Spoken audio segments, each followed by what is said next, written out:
First News with Keeler in the morning on WIBX and WIBX950.com. John Decker, of course, is the chief White House correspondent for Gray TV. And good morning, John. Good morning. Hey, good morning, Bill. How are you today? Happy Friday to you. Happy Friday. And so there's a lot of stuff to talk about nationally. But I wanted to squeeze you in here this morning to use you a little bit. Okay. And use your up for that. And use your legal degree as we're going through a rather large story that just broke here, broke by the New York Post. And I think we sent you the story so you can reference it. And it involves our DA's office and the release of photos. There was a terrible murder here that occurred in 2019. Bianca Devins, a young girl on social media, met someone. She was brought back to Utica, was brutally murdered, and it was done online. The deviant posted the photos, posted the video. Just a horrible, horrible story. Since then, right, the family has been trying to get laws passed that in New York State that would prevent photos from being released and put up online. I'm not sure legally how they're going to, what kind of success they're going to have. My guess is there's a constitutional right to those photos. The public has the right, as horrible as it is. But the story, as you know, is the DA's office, it looks like, has released photos or had released photos to CBS and a couple of other national networks. And now the family is suing them over that. What's your take on all this?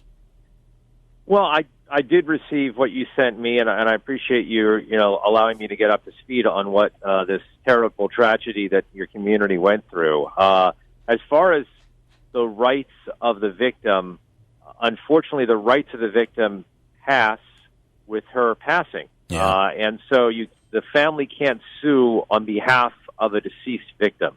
Mm-hmm. However, I think the family would have, based upon all the facts that have been presented to me, the family would have a case to bring against the district attorney's office that released these videos to CBS for a tort, intentional infliction of emotional distress, which seems to me that if you were to bring that case against the DA's office, you would have a better than even shot of winning such a case, because you put that before a jury. I think any juror would understand what that family went through and having to essentially relive that terrible tragedy all again because of the actions of the DA's office. Yeah.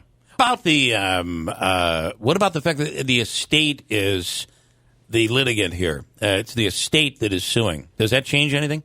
No, it really doesn't. So I'm certain they've hired a very well-qualified lawyer, and hopefully that attorney is listening to my advice in terms of what I would pursue against the district attorney's office. The estate itself is substituting on behalf of obviously the victim being able to sue on her own behalf. That is not going to cut it as far as the law is concerned. Yeah. But the family has rights. The family can certainly sue on behalf of what they went through. And if you sue establishing, and I think you can certainly establish that the emotional distress that the family went through because of the release of these videos and pictures caused incredible distress to them, and that can be established, I think you'd have a winning case there. John, you're saying the family should be the litigants and not the estate. That's right. I think that is exactly right. And I want to throw another loophole into this, or that may not be. But John, the fact that these photos and videos were already all over the internet, does that change anything? Again, I'm looking at it from the perspective of the family, which went through this terrible tragedy. Yeah. And from their perspective, yes, you certainly know that that's out there. You don't have to be inundated with it. You don't have to go to a YouTube site to view it. Mm-hmm. But when the DA took that step of releasing that video, and maybe what they had was even more horrific than what you were seeing on YouTube, I think that they can be culpable in terms of what they released, and the culpability lends itself to filing a civil case against the district attorney's office, establishing that the family went through incredible emotional distress as a result of their actions. Yeah. Either way, this is not a good PR story for it's not for the DA's office. It's a tough one. It really isn't, and it sounds to me like they had to be forced into admitting that they released this video and pictures to CBS. They weren't out front and transparent about it from the start, and I think they realized that they messed up in doing so.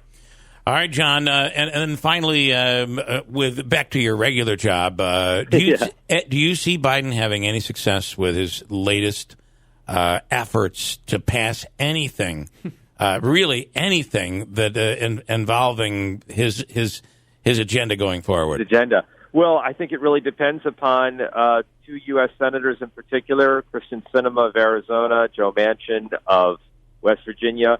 If they go along with what other Democrats in the Senate want to do, and as far as passing this agenda, then they can pass huge aspects of it through the reconciliation process. So, I don't know what's inside Joe Manchin said. I don't know what kind of pressure he's feeling from his colleagues and from outside forces. He's really held his own that he doesn't want to change the filibuster rules. Yeah. So I think it really is all up to him. He has an incredible amount of power, Bill, over the next 2 years up until the midterm elections, and clearly he's using it practically every day. He is. It is all eyes on Joe Manchin. Man. That's right. All right, John, as always, thank you so much. Have a wonderful weekend. Yeah, have a great weekend. Thanks for having me on today, Bill. Talk to you real soon. Thank you. Looks like you need a vacation. Enter the 5-Hour Energy Where Will the Tide Take You sweepstakes. You could win a $10,000 dream beach vacation. Imagine jet setting off to a tropical paradise, having fun in the sun, or diving at a gorgeous reef. It's up to you. No purchase necessary. Go to 5HETide.com for official rules and to enter. That's 5HETide.com. Enter today. Ends June 30th, 2024.